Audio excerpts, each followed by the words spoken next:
আজ তোমাদের সঙ্গে একটা নিরামিষ পটলের রেসিপি শেয়ার করব। ভীষণই সহজ, খুব তাড়াতাড়িও হয়ে যায়। তো তার জন্যে মৌরি, আদা আর কাঁচা লঙ্কাটা বেটে নিলাম।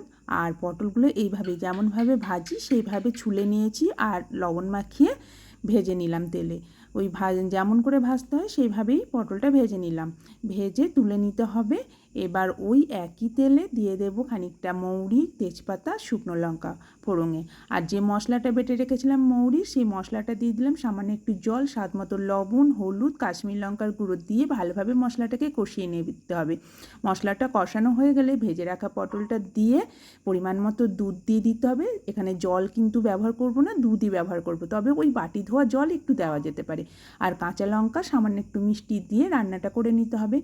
তাহলেই আমাদের রেডি হয়ে যাবে দুধ পটল নিরামিষ পদে। এই রান্নাটা খেতে কিন্তু ভীষণই ভালো লাগে। সবশেষে ঘি আর গরম মশলা দিয়ে নামিয়ে নিতে হবে।